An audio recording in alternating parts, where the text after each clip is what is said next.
Hi, and welcome to Pattern Recognition. In today's video, I'm going to talk about using the graphite pencil and colored pencil tools in Clip Studio Paint. So I have an A4 sized canvas set up, and the first thing I want to do is make my canvas look like it's paper. So I'm going to fill my canvas with a cream color, and then I'm going to add a paper texture material. To add my material, I'm going to go into Window, Material, and Material Texture. I have some paper textures saved here. You can create a new folder if you like by right-clicking and creating a new folder. And I'm going to use this watercolor paper texture. So I'm going to click and drag onto the canvas. Now you can see that the paper texture is too small. If I transform it, it makes it look really strange. It's too big, right? So let's do something a little fancy. Now that your material is loaded, find it in your layers palette. Right-click and convert layer. Then under the type, change the layer type to Image Material Layer. Next, open your Operations, which is this cube with the little cursor. Select Object, and then scroll down until you find Tiling at the very bottom, and click the little box. You'll see that it auto-populates the whole canvas with the tile of your material. If you want, you can continue to transform your original material, but I like it how it was. So now I'm going to reduce the opacity on this layer, and I'm going to change the blend mode to multiply. Now it looks like a pretty realistic piece of paper. So I don't accidentally mess with my material, I'm going to make sure to lock my material layer using the lock layer padlock icon here. And now I'm ready to draw. Everyone has their preference when it comes to traditional art styles, and you probably have something in mind when you think about what you want your graphite drawing to look like. So something you might consider is creating your own pencils to suit your needs. So let's take a look at how this works. In the pencil tool, you'll see in your pencil palette there are already some options to play with. I'm going to start with the mechanical pencil option. Right-click on it and select Duplicate Subtool. You'll see that it has a 2 in the naming convention, and it pops up at the very bottom of my tool palette. If I want to modify the settings, I can go into the Tool Property panel and click this wrench here. That brings up all of these settings that we can modify to get the look that we want. If you want to add an extra texture to your pencil, go into the Texture palette and click this little button here that says Select Image, which is used as texture. Then you can pick a paper texture. You can also mess around with some of these options as well.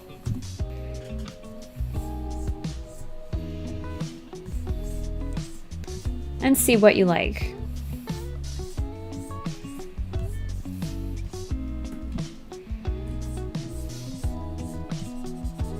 So that's just a quick introduction, and I recommend that you play around with it and find what you like.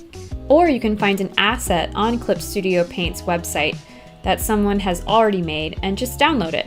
So here's an example of the pencil that I've made. And I'm using a really light touch. If I press harder, I get more of a solid line and less of the texture shows up. Now, something you probably want to change on your settings over here in the tool property is stabilization. I have mine set all the way to max.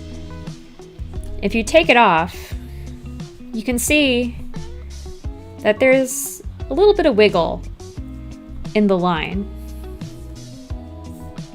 versus nice and smooth with the stabilization turned all the way up. You can also change the post correction here at the bottom and increase the strength of the post-correction. You can see how the line adjusts itself a little bit.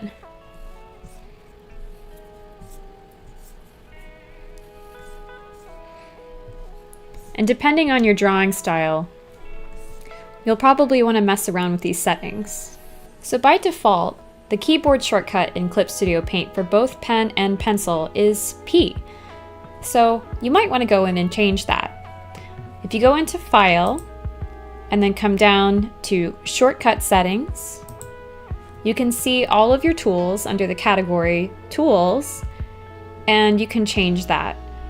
I have my pen set to N and pencil set to P, just so that I don't have to toggle back and forth.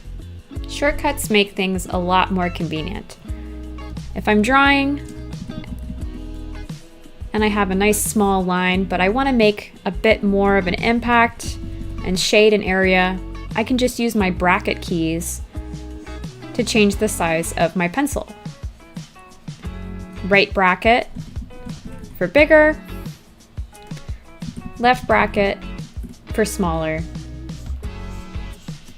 And if I want to erase, all I have to do is tap E on the keyboard and it brings up my eraser tool. So it's great that you can modify this to your heart's content in Clip Studio Paint. So now let's play around with blending. On your tool palette, you can see these two little teardrop shapes, or J on your keyboard for blend, unless you've changed the keyboard shortcut. And my personal favorite is blur. I have it set to automatic, and my brush density is at 70. A little tip is if you want to change the pen pressure settings when it comes to your blur effect, you can click this little arrow here, and you can change the settings as you like. I feel that blur gives the most natural look, especially when working in something like graphite. You can also play around with the textured blender and change your texture by going into this little texture box here, and it'll bring up your material palette like we did for the pencil and also for your paper texture. So now let's see if we can play around with some colored pencil effects. The first thing I would recommend is to change your color wheel to have this triangle option, and you can do that by clicking this little button here. I prefer the triangle because it's easier to find the saturated colors, and usually in colored pencils they're quite saturated.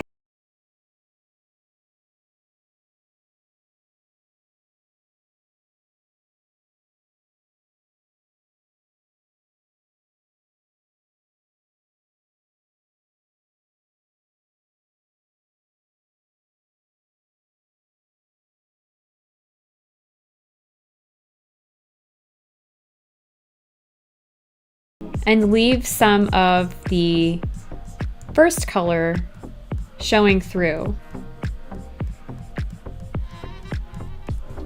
You can also go back into our blur tool and start to blend that out a little bit.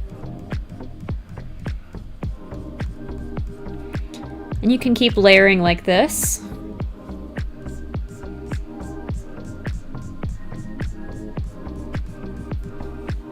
Maybe come in with a saturated lighter color.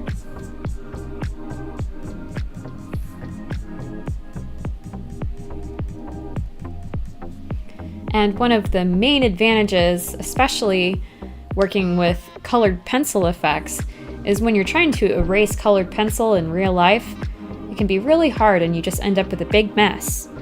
But in digital art, you can just select your eraser tool and get rid of what you don't like, just like that. My preferred eraser is the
above, we can get some really nice bright highlights that way.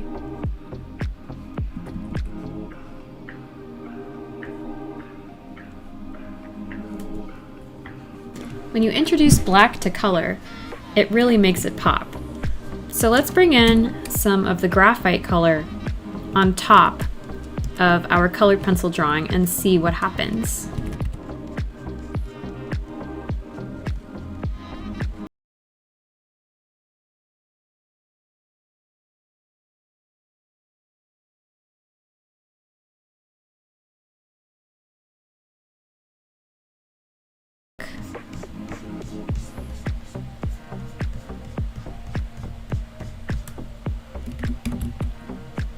And you can just keep layering like this, just like you would with real pencils. And remember that if you're trying to make it look traditional, the more mark making, meaning the strokes that you apply, the more natural it's going to look and the more convincing it will be to the viewer. Let's see what happens if we color over this little block here, and I am on a new layer, and then I blur a little bit, and then I come back in with my eraser tool.